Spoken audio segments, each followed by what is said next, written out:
మన ప్రభు మన రక్షకుడైన యేసుక్రీస్తు వారి పరిశుద్ధమైన నామంలో మీకందరికీ నా శుభాభివందనాలు తెలియజేస్తున్నాను.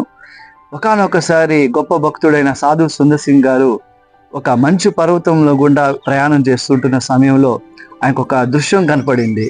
ఒక వ్యక్తి ఆ మంచుకు తట్టుకోలేక తన శరీరం అంతా కూడా చాలా కృషించిపోయి అలాగనే ఆ మంచు పర్వతాలతో చలికి వణుకుతూ ఉంటున్నాడు. చలికి వణుకుతూ ఉంటున్న ఆ వ్యక్తిని చూడంగానే సాధు సుందర్ సింగ్ కి చాలా జాలి వేసి వెంటనే తన దగ్గర ఉంటున్న ఆ దుప్పటిని తీసి ఆ వ్యక్తి పైన కప్పడం జరిగింది.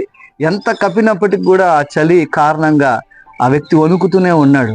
అలాగనే ఆ వ్యక్తిని వదిలిపెట్టిపోతే ఏమవుతాడో ఏమో అని చెప్పి అనుకొని తనతో పాటు వచ్చిన మరొకరిని అడిగాడు, ఈ వ్యక్తిని కూడా మనతో పాటు తీసుకుని వెళ్దామా అని చెప్పి అడిగితే ఆయన అన్నాడు, మనం నడవడమే కష్టం ఈ మంచు పర్వతాల్లో, ఇంకా తనను మనం ఎక్కడ మోసుకుని వెళ్తాం అని చెప్పి అని తను మాత్రం నీ ఇష్టం అని చెప్పి తను ఒంటరిగా ఆ సాధు సుందర్ సింగ్ గారిని ఒంటరిగా వదిలిపెట్టేసి తను ఒంటరిగా వెళ్ళిపోయాడు. నా ప్రియమైన వాళ్ళరా, కానీ సాధు సుందర్ సింగ్ మాత్రం ఏం చేశారని అంటే, ఏ వ్యక్తి అయితే చలికి వణుకుతా ఉన్నాడో ఆ వ్యక్తిని తన భుజముల మీద వేసుకొని తాను ప్రయాణం చేశాడు.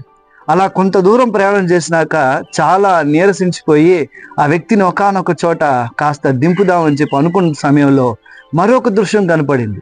ఏంటి ఆ దృశ్యం అంటే, ఏ వ్యక్తి అయితే ఇంతకుముందు సాధువుతో పాటు వచ్చారో ఆ వ్యక్తి అలాగనే ఆ మంచు తట్టుకోలేక ఆ కారణంగా చలి కారణంగా అతను చనిపోయి ఉంటున్న దృశ్యము కన్నులారా ఆయన చూశారు. అప్పుడు అక్కడ ఉంటున్న ఈ సాధు సుందర్ సింగ్ గారికి కొన్ని ప్రశ్నలు లేవనెత్తాయి.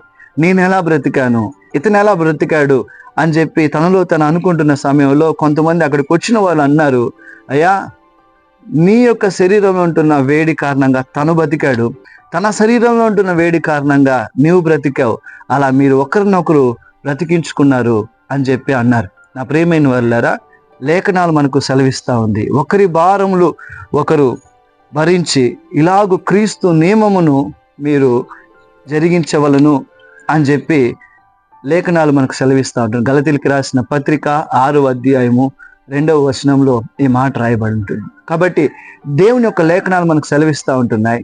ఎప్పుడైతే ఒకరి కొరకు ఒకరు మనం ప్రార్థన చేసుకుంటామో, ఒకరినొకరు హెచ్చరించుకుంటామో, ఒకరికొకరు బుద్ధి చెప్పుకుంటామో, ఒకరినొకరు పురికొల్పుకుంటామో, ఒకరినొకరు ఆదరించుకుంటామో, అలాంటి సమయంలో మన కుటుంబంలో సమాధానం ఉంటుంది, సమాజంలో సమాధానం ఉంటుంది, సంఘంలో సమాధానం ఉంటుంది.